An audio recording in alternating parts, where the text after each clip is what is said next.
Okay, good evening. In light of the many tragedies that have befallen the Jewish world in the past year, beginning with Miron, later on in Givat Ze'ev, and most recently in Miami, which really affected Jews and non-Jews as well, I decided to speak about this topic, tragedies. What happens when tragedy strikes? How do we deal with it? How do we cope with it? How do we relate to tzarot in general, to terrible problems, the difficulties that people are having, the suffering and the pain that many are experiencing? Unfortunately, in our generation, many people are exposed to the news. They hear a lot of news from all over the world, and they hear about tragedies and war and the like. But because they hear it so much, they have become indifferent to it. It no longer touches a nerve, it no longer affects them in the same way had they only heard it once in a while. It's very sad to see people actually in the street, seeing someone run over and not doing anything. It's just going on, not bothering to see if they could help. This is until tragedy hits home. In other words, when you know someone that got hurt, or God forbid, was killed in some sort of accident, that's when people take an interest and want to find out and learn more about it. This topic, tragedy, pain and suffering, is not very popular these days because people don't really want to hear the answers. People don't want to hear a religious explanation. It's totally not popular to talk about this. And in reality, there's very little we could say because I don't think anybody can make the claim that he knows the reasons behind a tragedy. We don't understand God's ways, but that does not mean that we should not speak about it. There's quite a bit in the Torah and elsewhere in Jewish tradition that does discuss and elaborate a little bit more about this very sensitive topic. So what I would like to do is first begin with what the rabbis tell us in the Talmud, that in the end of days, people will not want to be rebuked. They won't accept rebuke from anyone. So it will be very challenging for one to give over such a lecture because not many people will want to listen. And even if they do listen, they will not necessarily accept it and agree with it. But still, it is incumbent upon us as Jews to focus, at the very least to focus on this topic, to try to make some sense of it. And there's a lot of valuable information that can help us deal with it properly. So let's begin with what the rabbis tell us about the prophecies. If you look at the prophecies, and God willing we'll have a separate lecture about those, many prophets lived in the past. That's what the rabbis tell us. There were thousands of them. But only the ones shehutzrechu ledorot, only the prophecies that needed to be helpful for future generations were documented. In other words, the ones that were written down, the ones that we had, those needed to be documented so that we could learn from it, so that we could read about it and see how this relates to us. So those prophecies are important to us. They may be harsh, but they actually help us understand a little bit what is going on and to prepare us for the future, to give us hope and for the realization that everything is pre-planned in advance. In other words, there's actually a master plan over here. But in the end, let's not forget the most important detail about the prophecies. If a prophet can see into the future, what does that mean? That there is some divine power that's giving him that future information. In other words, let's not forget that there's a divine element in everything that happens in the world on a global scale. I say on a global scale because we have free will when it relates to certain things that we do. But on a global scale, things that we do not have control over, everything is min hashamayim. Everything is from above. Prophecies, of course, help us in rebuking us. The book is talking to us. You may not want to hear it from another human being, You don't want to be criticized in your face, but if you read about it, it may be easier to accept. So there's no doubt that in reading the prophecies, we will benefit. I just took a quick look in how many languages was the Torah translated. The Torah meaning the 5 books of Moses and the scriptures, the Tanakh.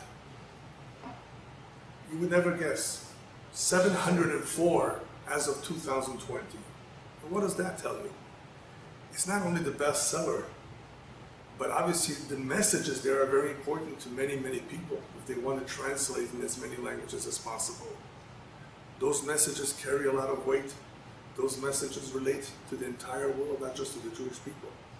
So obviously, whatever was written, whatever was documented a long time ago, will be definitely beneficial to the future. Another idea of why it's important to focus on tragedies is because of what Solomon says, Shlomo Melech in his famous book Kohelet, Ecclesiastes, Tov lalechet lebet evel, milechet lebet mishteh. It is better to go to a house of mourning than to go to a house of festivities. Ki achai yiten libo. For those who are still alive, they will take heed. They will realize something. They will hopefully gain something from that experience of visiting a house of mourning. What will they gain? Well, hopefully they will realize what the rabbis remind us, Hayom katzar v'melacha meruba. Life is short, and there's so much to accomplish. Before you know it, you have to pack your own bags and leave, and they will be mourning over you. It doesn't sound too good. People don't like to hear about this, but that's the reality, and sometimes people have to be shaken to the reality. They're so busy, either enjoying themselves or going through all kinds of difficulties in their personal life without paying attention to what's coming next at some point, hopefully later than sooner.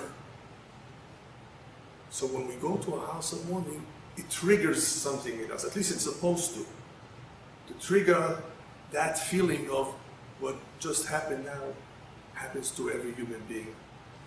Manage your life properly, take advantage of the precious time that you've been given, and do something positive with it. But what else happens in this house of mourning? Besides triggering those feelings in us, which is very important, it's also an opportunity to perform a very valuable mitzvah, lenachem avelim, to comfort the mourners. And how could you do that? Could you really comfort someone who lost someone very dear to them at a very early age? We're not talking about somebody that lived to 99. Somebody that really went through, God forbid, some terrible experience, tragic death. How could you ever comfort them? It's not easy. And the rabbis warned us, by the way, if you don't know what to say, keep your mouth shut. You may do more damage than good. A lot of people don't know what to say. Well, what did he die of? How did he die? What's your business? This is an opportunity to comfort. How do you comfort? If you don't know how to, then don't say anything. And how do we comfort? Several ways. One of the key statements that we make when we leave the house of mourning is "Hamakom yenachem etchem, umin hashamayim tenuchamu." What those words in Hebrew mean is, only God can comfort you. Why say that? What did you come for? To remind you that God will comfort you? Yes. See, we can't bring back the dead. We can't fix the situation. What can we say to him? We can remind him of a very important principle in Judaism, sheyeshna tchiyat hametim, that the dead will rise. There will be a resurrection. When that happens, God will comfort you. There will be a time where only God will comfort you because he will bring you back the dead. That's something that we cannot do. And of course, it's encouraging to hear those words. We've studied about it, we heard about it, but we don't necessarily identify with it because we don't see it happening every day. We believe in that. Very important principle, yes, but it will happen. As the rabbis tell us, if man can come into this world as a living being the first time around, which is a miracle, then what's the big deal for God to bring back that same person? You know about recycling, right? Recycling happens all the time. If we can do it, if you don't think he can do it, well, we don't see it. We don't think it's feasible. How could it be? Either he drowned in the sea and was eaten by the sharks, or he was made into soap in Auschwitz. Ashes. God can bring him back. Yes. Very important principle in Judaism that very, very soon we will be witness to. So, obviously that is the way we leave the home. But what do we do at the time we're in the home? Basically, the idea of being there with the individual who's mourning is to share in his pain. And that's what we're supposed to tell him in different words. We share in your pain. Your loss is our loss. We're like a family. Don't feel alone. We're here to help you. And by the way, it's a big mitzvah to help the mourners. They might need someone to cook for them, somebody to help them with babysitting if they have young children. There are a lot of needs out there. You have to be sensitive to that. Find out. They may not tell you. Very important. So that's all part of Nichum Avelivim, is helping out in whatever we can do. What happens when we're in the house of mourning, we connect. We connect with the mourner. How? Through this tragedy that happened, or through the fact that someone passed away in his family, even though it wasn't a tragedy. What's the significance of connecting? The Kabbalah teaches that the only way you really know someone is when you connect with them. When you connect with them, you get to really know them. Only then can you actually feel their pain, is if you know them, if you connect with them. As the Torah tells us about Adam and Chava, Adam and Eve, in the very beginning, when they got together, Vayeda Adam et Ishto, Adam knew his wife, which means they were intimate. Why use such a language? To know, he knew her, to mean intimate. Just say some other word that they were intimate. It's about connection, it's about knowing. The Torah is teaching us, the Kabbalah emphasizes this. Knowledge, that is a connection. Either you connect with some information, you integrate it, you make it a part of your life, or you really know someone. Because if you really know someone, you will identify with his needs, with his pain. You are connecting with him. When we shed tears, that triggers a connection. What kind of a connection? With reality. All of a sudden we are moved to tears. It causes a connection. Why is that so important, to shed tears? Well, these are the days that we're mourning for the temple, for the Bet HaMikdash, for the two of them. It happened over 1950 years ago. How could you connect to something in the past that happened so long ago? People are already not connecting to the Holocaust. Some people are even denying it, even though there's so many videos and pictures. The only way you can really connect is to learn about it, to know about it, and to shed tears, to mourn. Otherwise, people will just read some prayers, right? And that's it. And the day is over, they will fast, of course. The rabbis tell us all of this is important in order to properly focus. If you want to focus on the destruction of the temple, you need to fast. You need to mourn. And there's all kinds of things that we do to show that we mourn for something that happened so long ago, so that we should not forget. Why shouldn't we forget something that happened so long ago? It's a tragedy. It's a loss. We don't want it to happen again. That's number one. The problems that existed back then that brought about the destruction still exist, unfortunately, as the rabbis tell us. If the temple has not been rebuilt, guess what? Those same problems of baseless hatred are still around. Don't you want to take action to rebuild the temple? You got to know why it was destroyed in the first place. So we need to connect with it. We need to know about it. We need to mourn about it. And of course, once we connect to other human beings, once we connect to the loss of our temple, the ultimate goal is to connect to Hashem, connect to God. What's interesting is, look at how many people got together now in Miami to help. All kinds of organizations from all over the world, eager to do whatever they can to find perhaps survivors, to clear the rubble, to help people where to stay, food, clothing, everything. Wow. Wouldn't that be beautiful if we can have that without a tragedy? Why do people only connect and all of a sudden are eager to help when there's a tragedy? Do we have to have a tragedy to bring this about? This is so beautiful. This should be all the time. But unfortunately, that's what this tragedy triggers. So you're beginning to see, even though a tragedy is very, very sad and very, very painful, and there's obviously some reason for it that we don't know, but look what it does. And the lesson that it provides us, this is what should be there all the time. We should be there for each other all the time, helping each other, caring for each other, feeling the pain of another human being. Beautiful, all the time, not only when there's tragedy. The same occurs with a eulogy. What's the purpose of eulogy? Is he actually listening to us, the person who passed away? Yes, the rabbis tell us yes, he is listening, but that's not the purpose of the eulogy. We obviously want to speak a little bit about the individual who passed away, his good deeds.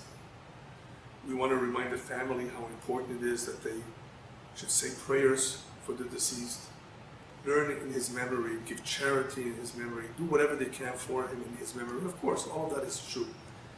But it's also for us to pay attention. Look, this is what the destiny of every human being is. One day they will eulogize you, as I said earlier, when one goes to a house of mourning. The eulogy is supposed to trigger something in us that unfortunately is not being triggered on a daily basis. We don't think about these things every day. We don't focus on them. So when we go to a house of mourning, when we eulogize someone, hopefully it will bring something out of us. But it shouldn't happen only during the eulogy, like the case with Miami. It shouldn't just happen that all these good things are triggered because of some sort of tragedy. It should be there all the time. People should focus on man's final destiny. Where are we headed? What are we supposed to be doing right now? What is important? But finally, I do want to stress something that many, many people forget. The reason to speak about a tragedy is because a lot of people think, they really believe that the reason that tragedy occurred is because of human error, perhaps. The building fell. There was a problem with it. It wasn't built properly. Or this happened in Miron, when unfortunately many, many people got killed in the stampede over there, also because of some human error, bad planning, all kinds of explanations. It's very easy when a tragedy occurs to attribute blame to human error. What about Hashem? What about something happening because that was his will? Again, we don't know why that was his will, but it's important still to point out that when things of that scale happen, definitely, of course, there could have been human error as well. But that's not the ikar, that's not the main factor here. If something on that scale happens, it was preordained. It's from Shamayim. Don't forget that. It's easy to be carried away. Same thing happens with earthquakes. Oh, this country is full of faults. Yeah. The ring of fire, volcanoes, earthquakes. Yes, it's true. It's definitely true. But who triggers them? What brings it about? Just nature, Mother Nature? Or perhaps there's a God who gives instructions, who created the world, created the faults, created the volcanoes. Who's behind it? Don't forget about him.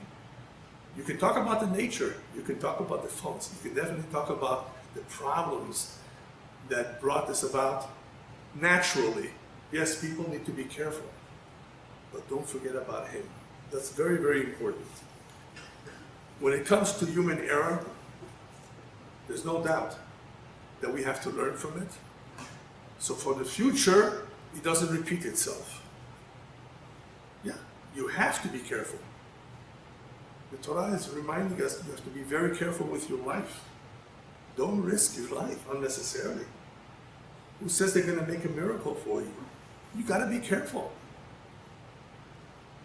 How do we know that the Torah puts an emphasis on that? Even though in the end we just said that it's from heaven decreed. There's a very interesting mitzvah in the Torah that most of you heard. To build a ma'akeh, a guardrail, a parapet, a roof, where people may walk and fall down. Windows. You better protect those windows if a child can easily reach them, because how many stories have we heard of kids falling out the second or third floor? The screen didn't hold them back. Well, what about swimming pools? The same thing. If you have this potential dangers, you got to protect it. But what does the Torah tell us about this, about the parapet? Make sure you build one, ki yipol hanofel mimenu, because the one who's supposed to fall there in the future will fall. It's very strange language. The one who will eventually fall will fall. Why tell us about someone that eventually will fall? Somebody may fall. Be careful so that no one should fall. But what about someone that eventually will fall? The Torah is reminding us that yes, there is someone who's supposed to die, supposed to fall. But why should it happen in your home? Why should you take the blame? It's not good. In the end, you're going to be blamed for it. You're going to be accused of being reckless, of not taking the necessary steps to protect your home. Don't let it happen in your house. If it's meant to happen, let it happen somewhere else, but not in your home. You want someone to get killed, God forbid, in your home? No. So therefore, the Torah is telling us about the future. Yes, someone in the future, it's been decreed that that's the way he will leave this world. But don't let it happen in your home. So we see that in the end, there's an element that is divine over here. It's not just by accident, and it's not just the man's fault who didn't put the parapet. In the end, it was so decreed. Why? We don't know. There's no way that we could know.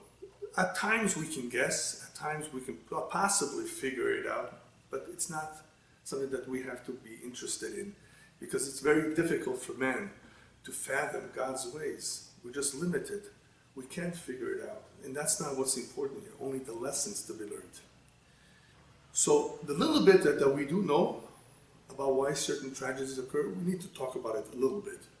Otherwise, what is the lesson going to be? The Torah, first of all, tells us about tragedies the following important principle. Hatzur tamim pa'olo, kichol derachav mishpat, el emunah ben aved, tzadik v'yasharu. The rock, Hatzur, tamim pa'olo, he's perfect. God, the rock, is perfect. And we're going to talk a little bit about what that perfection is. The rest is pretty self-understood. Kol derachad mishpat, his ways are justice. El emunah is a God of truth. Tzadik v'yasharu, righteous and just. These last words, by the way, not only describe Hashem, they also describe what he expects of us to do. How he expects of us to conduct ourselves in this world. Because if we don't conduct ourselves like that, something terrible happens to the world. He is like that, he exemplifies that, and he wants us to be like that. But right now, we'll just talk about tamim. What does it mean God is perfect?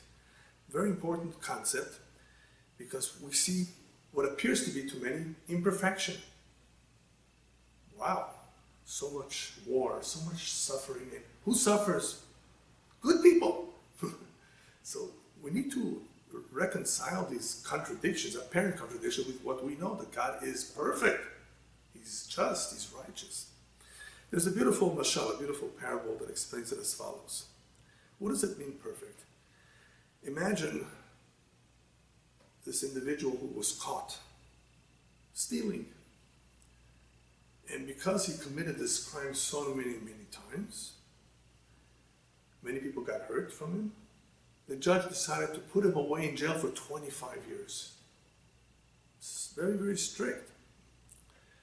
The problem with this is, the wife went over to the judge and, Your Honor, it's not fair that I should be a living widow and my kids living orphans. What about us? Consider in your penalty a little bit the family. We're not to blame.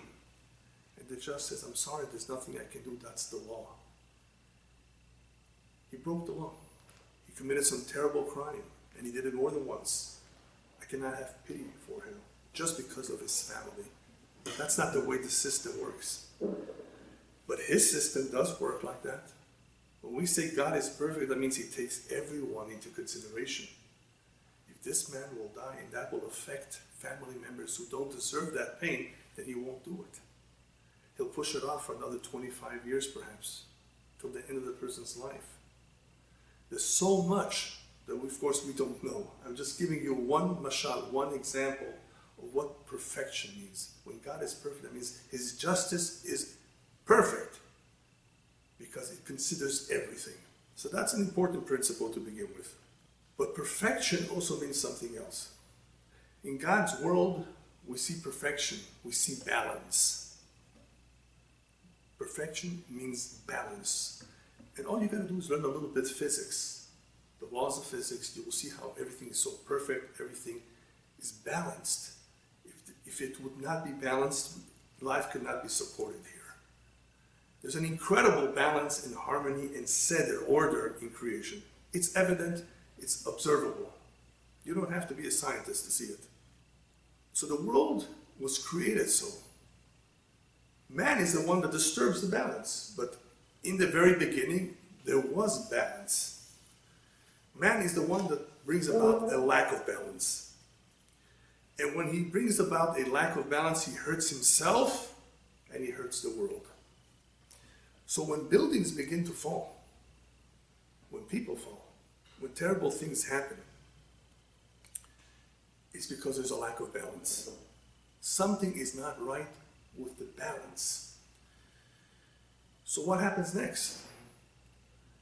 Who's going to fix the balance? The balance has to be repaired. Who's going to do it? So the Kabbalah teaches that the Sefirah of Gevurah, or Midat Adin, the attribute of justice, that is the one that is responsible for rectifying, for fixing, for repairing the balance, unless man does something about it himself. Because man has the ability to do teshuvah, to repent, and to do good deeds, to repair that lack of balance that he may have brought about through his corruption, through his evil ways, through sin. So if man repairs, does repair work, fine. There's no need for the attribute of justice to take over. But when man doesn't do anything about it, he just ignores everything, lets it go, doesn't focus on it. Here in Miami, maybe a couple weeks, a couple months from now, people will begin to forget what happened. Who's going to take care of it? Not who's going to rebuild that building. Who's going to rectify the lack of balance here and elsewhere? Unfortunately, sometimes the Midat Adin, the attribute of justice, unfortunately, sometimes does these kinds of things that we misunderstand. We have a hard time with it. What is going on over here? And if anything, we blame human error entirely, instead of focusing a little bit. But wait a minute, why is this happening? Why is this happening so much? People eventually forget, become indifferent. Maybe they're very sad initially, yes, but not enough to take action. So the attribute of justice is the one that unfortunately has to rectify the balance. Man, because he does not understand and he does not see what is going on clearly, complains, has questions. Who are you reminded by? An individual in the past who had such questions and complaints, a very famous individual, Iyov, Job, as he's called in English. Very interesting book to read, by the way. Eventually we'll get to it. And he has questions and doubts with God. And God eventually communicates with him in a vision. Tell me, Iyov, where were you when I created the world? By the way, Iyov, did you ever see my blueprint for the world?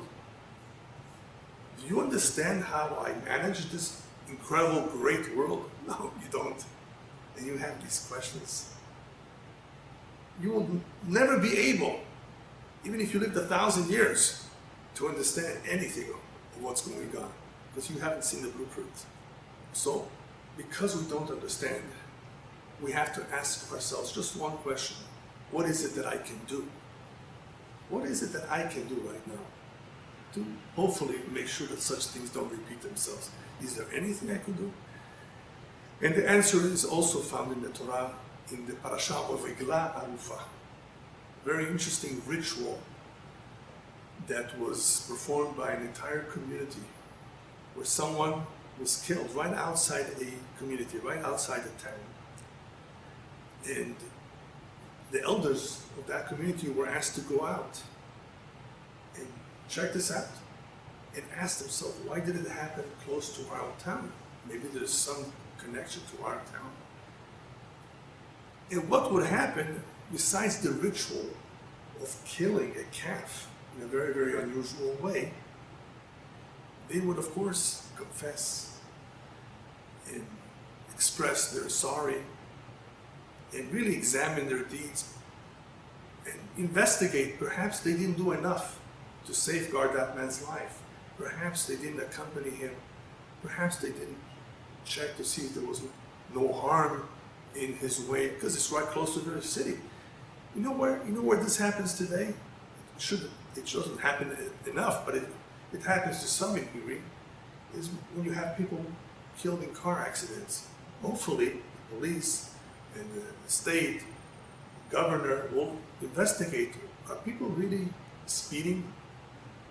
How many drunk drivers are there? Have we done enough to make laws to curb this kind of driving, that this kind of thing should not happen? A similar idea, right, that we are familiar with. So that's what the Torah will demand of that closest community. It is your responsibility to check this out. It happened close to you. Perhaps you didn't do enough. Otherwise, how do you explain why it happened? It didn't happen for no reason. We don't believe in things that are happening by chance. Did you really do something wrong? So they would go through this ritual, and a calf would be killed, because obviously a human being was killed, so there's some symbolism over here.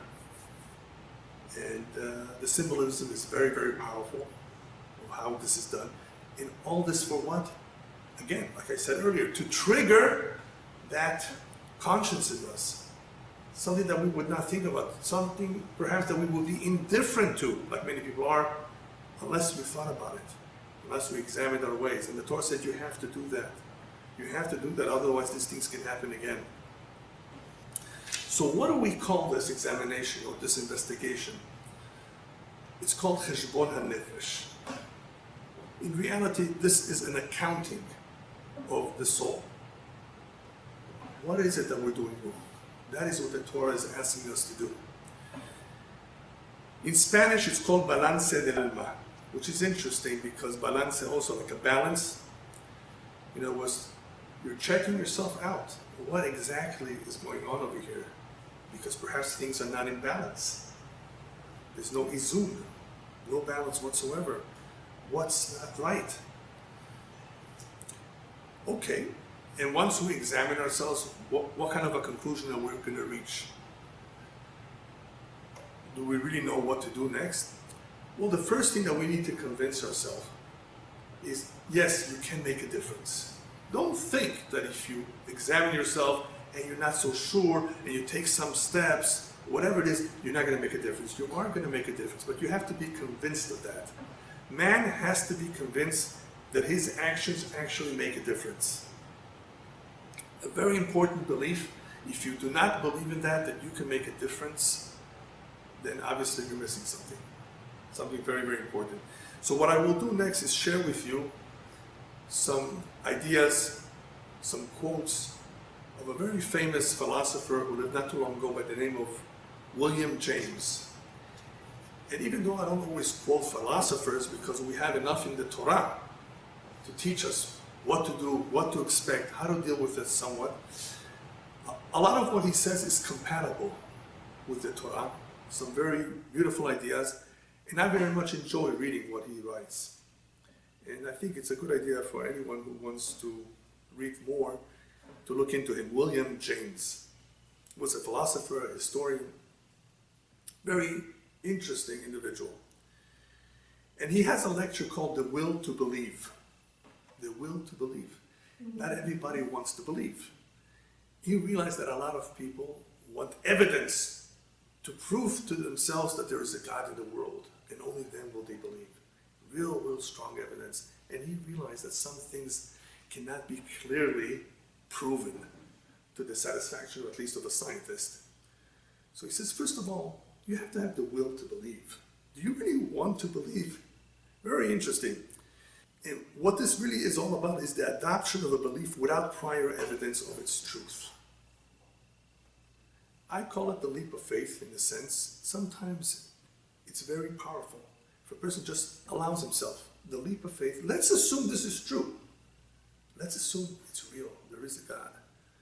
Perhaps I can begin making some sense of everything. Give yourself a chance. Do you have the will to believe or not? This can make a big difference, but you have to have that first. Otherwise, many of the things that we're going to propose here, unfortunately, will not be possible. The reason why this is also very important is because people are influenced. These days, people are so influenced by so many news channels, so many things that they see or read. Some of them are actually extreme even, but they are susceptible. They believe what they hear. And they don't know to whom they should believe. Do I believe him? Do I believe her? Who has the truth? And sometimes people just prefer to believe in themselves. They don't know what to believe. So that's why it's important. It's really important what you believe. He goes on to say as follows: our view of the world is truly shaped by what we decide to hear. Oh, wow, that's a real revelation, and I agree with it. What we decide to hear, people have made up their mind what they want to hear, what they want to believe. Well, if you have that decision made already, then it's going to be even more difficult to change your mind, to entertain another idea perhaps that is different than yours, to be open-minded. But naturally, he's right. Their worldview, their perspective is shaped by what they have decided to hear. What does that remind us of? Of another idea that I've spoken about before, that people are not comfortable hearing things that are contrary to their beliefs and views. They're just simply not comfortable. They don't have any way to disprove you, but they will ask of you, you prove what you're saying. They would rather not believe you. They're not comfortable with what somebody else says that is not compatible with their worldview. But getting back to the question, can I make a difference? So William James says as follows: act as if what you do makes a difference, because it does. Act as though what you do makes a difference. If we were to do certain things, not knowing, but doing them anyway, good things, we will see eventually what difference they make. So act as though it makes a difference. I'm reminded by movies, even though I don't see movies, but I've seen in the past that people can easily cry or laugh at certain scenes that they see in a movie, right? What does that tell you? Look what triggers in them tears or laughter or joy.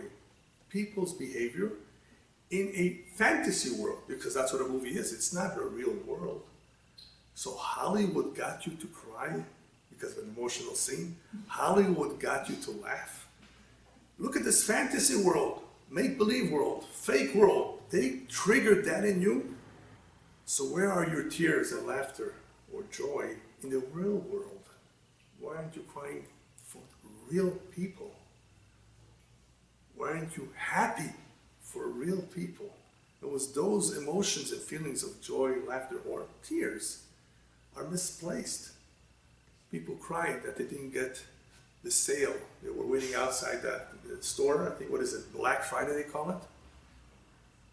They couldn't get in on time. They were there, they slept there all night. Yeah. And they may cry that they didn't get that latest gadget. What are people crying for these days? What are people happy with? So, what's triggering our joy? What's triggering our tears? The real things, the right things, or not? But it can be triggered. That's the point of what I'm trying to make over here. The tears can come out, yes, but make sure they don't come out for the wrong things. But they can come out. You've seen it happen in the movie. Make sure those tears come out when they're supposed to, when people get hurt, when people are in pain, it will make such a difference in your life if you are touched by the pain of another human being or by the joy of another human being, being happy for him. How many people are jealous and not happy if somebody is successful? Yeah. Something is wrong with that. So he goes on to say, what is missing is to change your thinking. Man can alter his life by altering his thinking. He can really make a change. If he changes his thinking, he has to be willing to do that. Not everybody wants to. Is it really difficult? The answer is no. He says as follows, if you can change your mind, you can change your life. Now, this statement really has two ways of being understood. If you can change your mind, meaning if you can easily do that, then you can easily change your life, in other words. It is possible. But the other idea behind those words is that if you can change your mind, if you succeed in changing your mind, your beliefs, you will see a change in your life. What does it take? Changing your mind, changing the way you think. It's easy, it's possible. Who tells us that? Besides William James, the Torah. It's very close to you. The Word of God is very close to you. In your mouth, in your heart, to do. What does it take? It doesn't take that much, but you have to want it. So what does God want of us? Can we summarize what Hashem wants of us? The Jewish people, we have commandments. Yes, we have instructions on how to live our life. But you know what? I'm going to surprise you now. There's actually some instructions for the entire world in the end of days. And those instructions have to be found in the prophet Micha. What does Hashem want of you? 3 things. 3! Not 613. Not that you should forget about the 613 if you're Jewish, but focus. Ha'adam. The prophet is talking about Adam. Listen, Adam, human being, what does God want of you? Asot mishpat, ahavat chesed, ve'atznei alechet im Elokecha. Remember that verse? Asot mishpat, do justice. Ahavat chesed, love kindness. Ve'atznei alechet Elokecha, one way of translating those words is, and be humble in the ways of God. So, to do justice, I think, is self-explanatory. Be honest. In business, be honest at home with your spouse. Do justice. Be fair. Don't cheat. Don't lie. Everything has to do with justice. Ahavat chesed? Yeah, you should love to do kindness, acts of kindness. But what is acts of kindness? It doesn't say charity. It says kindness. What's the difference? Now, we know kindness means to physically help people, not just with money.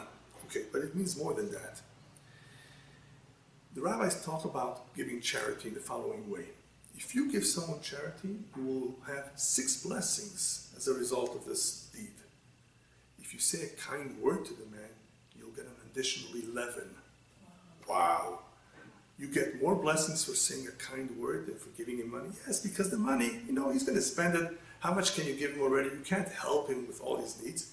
But you know what a kind word will do? It will uplift him. It will give him encouragement. It will preserve his dignity.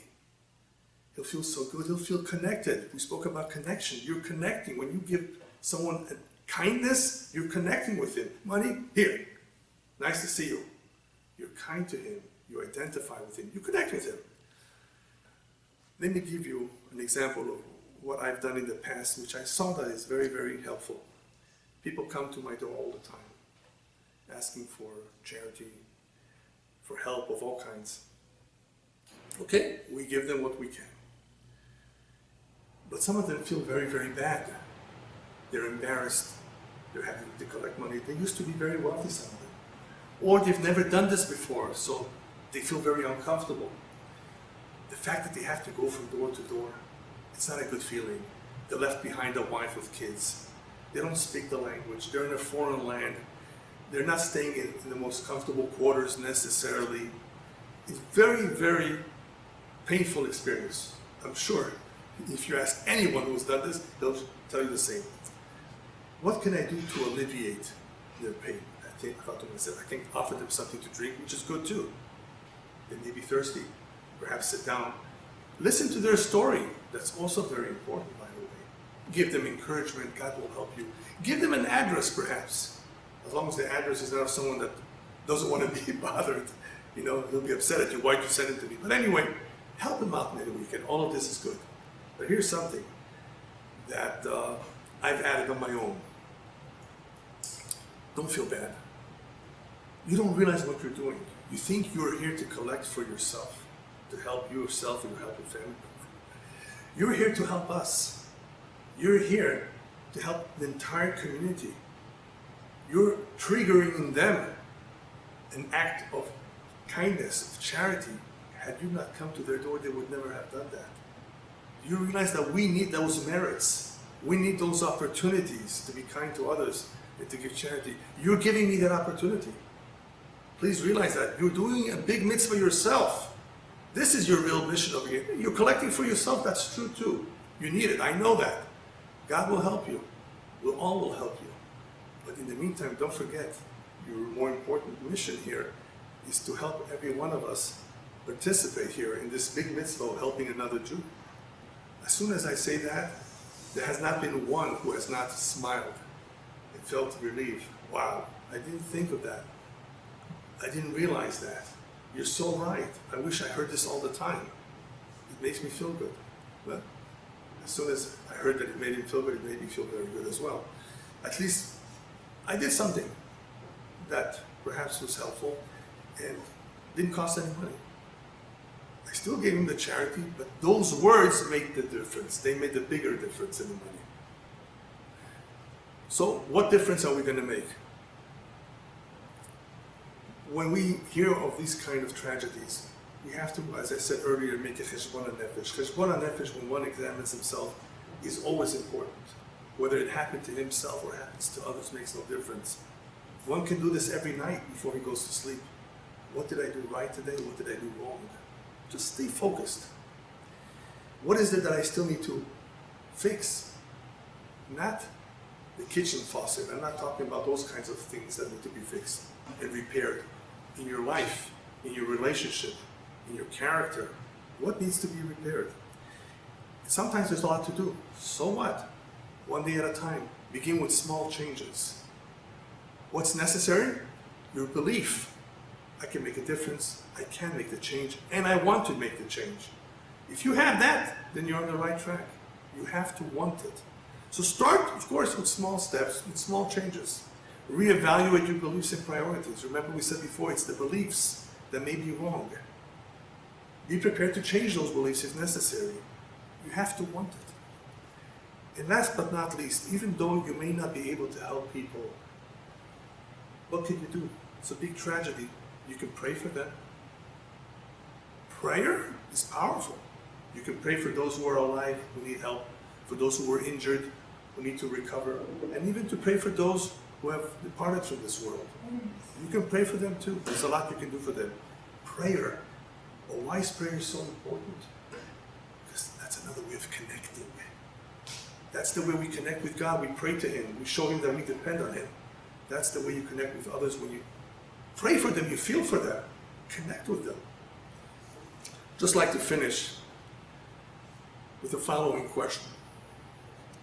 What would you do if either the doctor or a prophet, but preferably a prophet, because the doctors don't always know, you were told that you have 30 days to live? 30 days, that's it. What would you do with those 30 days? So you may have heard all these experts talk about how important it is to hug your children. Hug your children all the time. Give them all this love. Hopefully when they grow up, they'll hug you. Definitely it's true. Hug your children a lot. Yeah, you don't know this may be the last day in your life. Yes, hug your children. I fully agree with it. But come on. You have 30 days. You're going to hug them for 30 days. Mention something that really has value. So hugging your children is good, but that's not it. What should you do with your 30 days? I once read that there was a guy who was given the death penalty, electric chair. And they asked him, what would you like for your last meal? And he said, steak and fries and a Coke. That was all in his mind. That's all. The food, the best food. They were going to give him anything he wants. That's all he had in this moment. Very sad. What could you do during these 30 days? There's a lot one can do, but I'm just going to be brief for now. Say I'm sorry to all those who you may have hurt. Ask God for forgiveness and for the opportunity to make a difference. Now express these thoughts every day as though these are your last 30 days of life, and reach out to all those who you may have wronged or could have helped but did not. This is what the rabbis meant, that every generation has the ability to rebuild the Holy Temple, with everyone contributing a building block. And what are these building blocks? What the prophet Micha mentioned earlier: to do justice, love kindness, and walk humbly with God. This last one, to walk humbly with God, basically means don't do good deeds to brag about and take credit for them. Even when you're alone with God and no one is watching you, behave yourself in accordance with God's laws. Can you really make a difference in 30 days? The answer is yes. As the rabbis remind us, Yesh koneh olamo b'sha'a achat. One can acquire his share in the world to come in 1 hour. In 1 hour? Yes, because even one small good deed can make a difference, for it may actually tip the scale of justice in your favor and in the favor of the world. If you need a push, remember Solomon's advice: a good name is better than the finest oil. Strive to earn yourself a good name. In this way, God will be proud of you and your family as well. Amen.